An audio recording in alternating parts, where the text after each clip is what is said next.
My name is Logan Wood, and this is my story.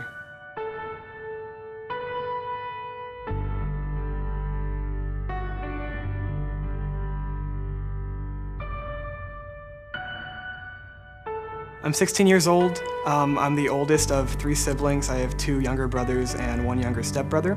I go to Upland High, and I'm a junior there. I grew up here in Upland, and when I was 3 years old, my parents got divorced. I ended up living with my mom.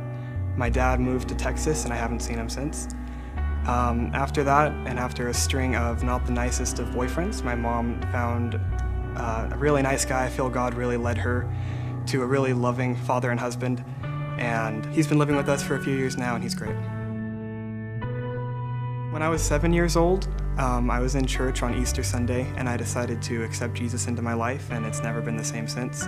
A few years later, when I was 9 years old, me and my mom, we got baptized together. It was her first time getting baptized, and I did that at church with my grandma, and it was a really important thing in my life, and I'm glad that I did it. My mom, she got very ill, and it got pretty bad, and we didn't know what we were going to do about it, and me and my brothers were going to have to maybe go live with our dad that we haven't seen in 5 or 6 years, and we were really worried about her, and that's something else that we just had to give to God, and we didn't know what was going to happen, and we just had to put faith that he was going to make it okay in any way that he could. Out of that came a lot of life. She got better, and me and my brothers and my family and my mom, we got a lot closer through that, and it's just something that we think about a lot, that we all have our health, and we're also thankful for that.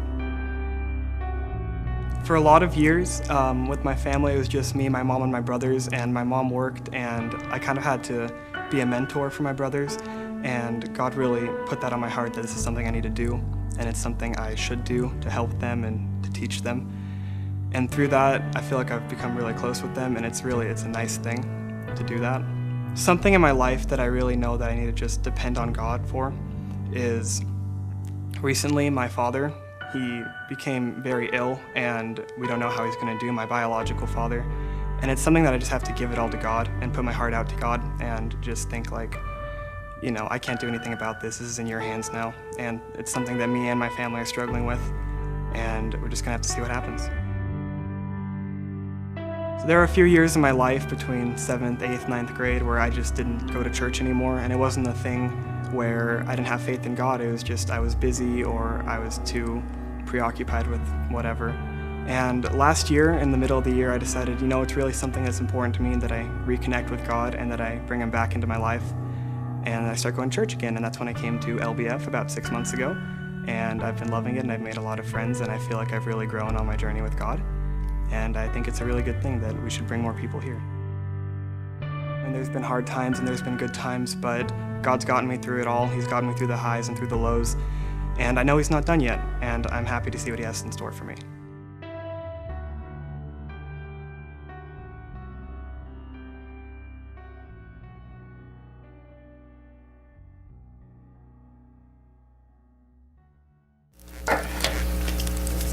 Even as Logan was filming that, there was just such a sense in my heart and that God is just so at work. And it can be really easy to go through our lives and just think that, today's another school day. Today's another day at my house. Today is another day that I have to struggle with something that's pretty difficult. And to hear Logan talk about some of these things that he's gone through in his life and the ways that he's able to recognize God's hand in his life, it's pretty incredible, yeah? The vulnerability and his willingness to go, and guess what? Everything's not perfect. Everything's not resolved.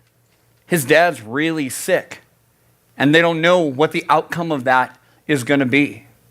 When his mom was really sick, they didn't know what the outcome of that was going to be, and it came to a place where he and his family had to give it to God. I don't know about you, but that is a huge reminder to me. That is a huge reminder. Even though I work at a church and I'm supposed to read the Bible and I'm supposed to know all these things, that is a huge reminder to me about the things in my life that I want to try and figure out, that I've got to try and make sense of, and realize that I'm in a place where the very best thing that I could do. And really the only thing that I could do is surrender it to God. Logan needed to share that story. Logan needed to tell his story in order for God to use that in my life and to remind me of what I need to be doing. And I don't know about any of you, where any of you are at, but maybe that was a reminder for you too.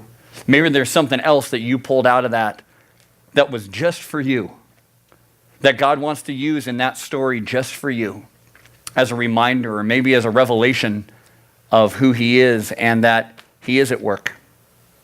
Maybe you're here tonight and you've been thinking, I don't even know if God exists. Logan would tell you God exists. People in this room would tell you that God exists, not just because it's this blind faith and we just decide to put our faith in something magical, but because we see God at work. And you never know how your story is going to impact somebody. And because of that, a lot of times we hold back our story, right? We don't want to tell people about our faith because, well, they'll think it's weird. What if they don't think it's weird? There was a guy named Mike. He was a high schooler. He was a sophomore. And he was sitting at lunch, and Mike was kind of a keep to himself sort of a guy. Nice guy, willing to talk, but would rather kind of just keep to himself. And Mike's sitting at lunch. He's over in the corner of the quad, sitting on a bench that nobody ever sat at, and he's sitting there just eating his sandwich. And this guy, Peter, he didn't know him other than biology class, but he knew that Peter was a talker. And Peter comes walking over to Mike. He's like, hey, you're Mike, right? I'm in your biology class. Mike's like, yes, I know. And in his mind, Mike is going, please go away. Just go away. I don't want to talk. I don't want to be bubbly. I don't want to be friendly. Just go away. Peter sits down, pulls out his lunch. Don't mind if I sit here, do you? And Mike's like, I wish you would just go away. No, it's fine. So Peter begins to talk like what Peter does. He talks about how he plays baseball. He talks about how he likes to snowboard in the winter. He talks about how, school isn't always the easiest thing for him, but, if he tries hard, he can do okay. And in his mind, Mike is just going, yeah, what? Okay, what? Who cares? Go away. Let me eat my tuna. And then Peter begins to talk about things that sort of catch Mike's ear. He starts to talk about how his parents are in the middle of getting a divorce. This kind of caught Mike's ear because 2 years earlier, Mike's parents had gone through a divorce.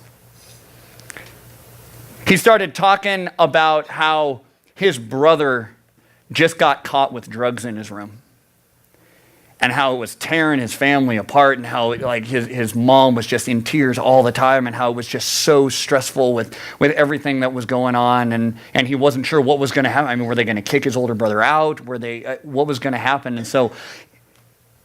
And Mike began to realize, oh, this guy's really talking. This is real life stuff. Started talking about how one of the things that makes school hard is his dyslexia. And how he has such a hard time reading, and it takes him a lot longer to do his homework than it takes most other people. And Mike realized that this was a real guy. He wasn't just, hey, like everybody thought he was. He wasn't just real surfacey, and he was telling him some really personal stuff.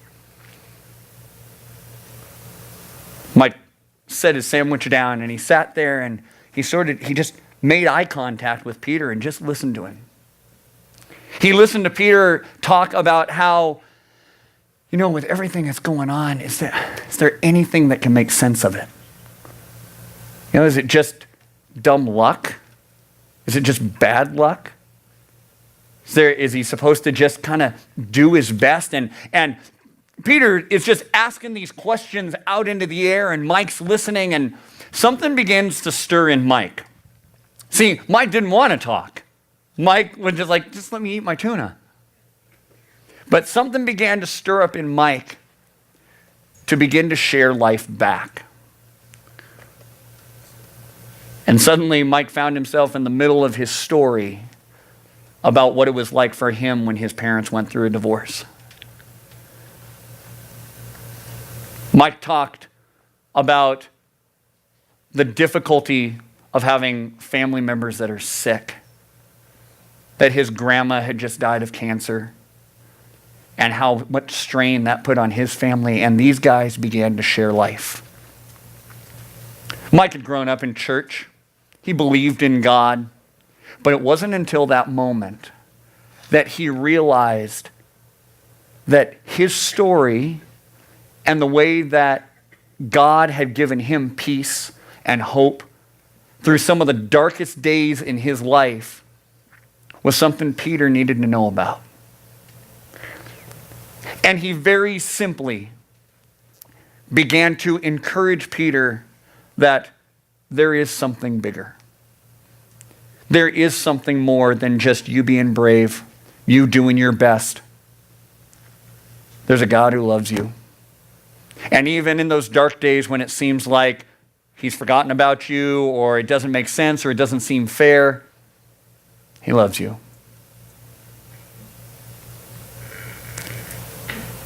Before they knew it, the bell rang. And they're getting up and they're getting their trash together, and they're walking over to the trash can.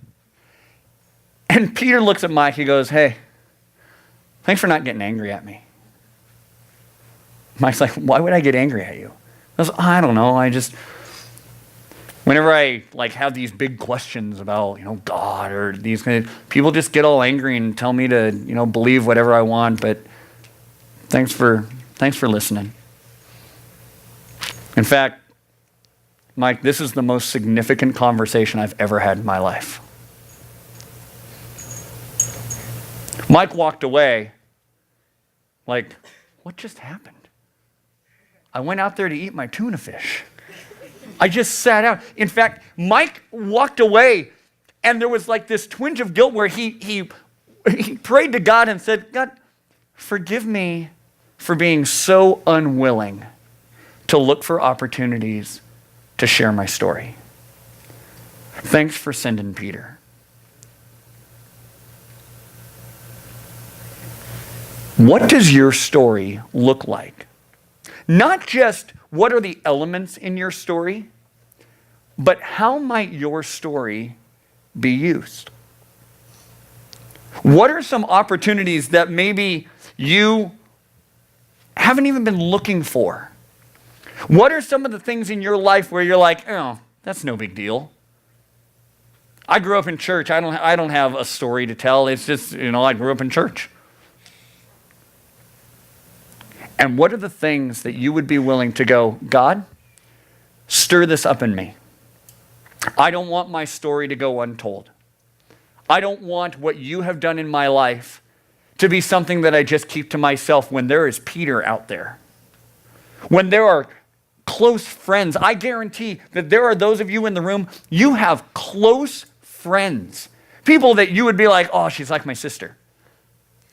And yet you have not shared your story with them. You have kept it to yourself. You've thought, no, we're really good friends, but it's like, we play Smash together, really good friends. We're really good friends, but it's really just like she's somebody to shop with or he's somebody to hang out with. What are the things that God has done in your life that maybe you haven't even stopped to identify yet, but that he would want to use in somebody else's life? There's a world full of people waiting for connections. One of the things that we want to do here is make this a place of connection. But not just connecting here for the sake of connecting here, but so that we understand that what goes on here can go with us back to school tomorrow. And to your sports, to your sporting events and your concerts and things over the weekend. That what God is doing in your life what the things that he is trying to reveal to you, that this can be a place, a safe place where you can discover those things and where we can grow together. And so we're in this series called Real Life Stories. And that's what we're doing, because you can't get close to people that you don't know. It's just not possible. You can spend a lot of time with people, but you're not going to get close until you actually get to know people. And we want this to be a place, to be a safe place for you to get to know people and for you to let people get to know you. And we have these things called detour groups. And detour groups are groups that are based on age, grade, and gender. And so we've got 7th grade girls, 7th grade guys, 8th grade girls, 8th grade guys. Because in this room, it's hard to let people know you, right? I mean, there's a bunch of people in this room.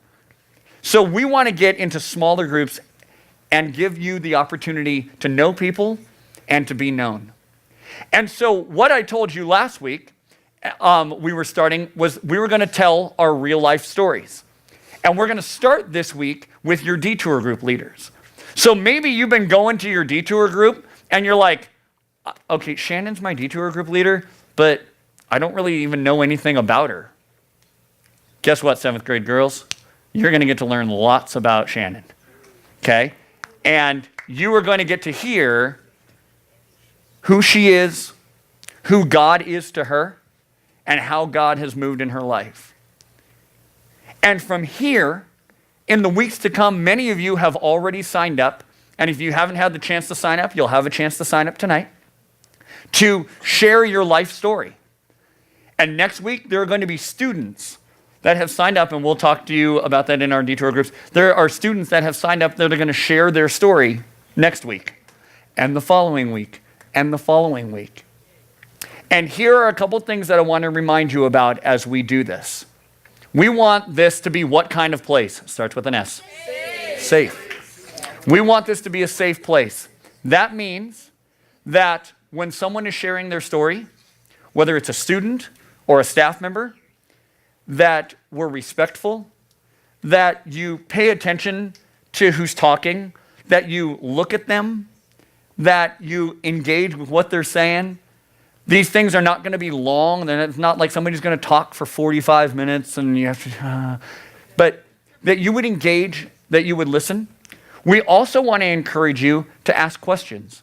When the person's done speaking, there's going to be the opportunity for you to go, hey, you know what? You said that you played baseball. What has been like? Do you want to become a professional baseball player? You can ask questions about what somebody said, and the person can decide whether they want to answer that or not. They don't have to, but we want to encourage you to ask questions and to engage with one another.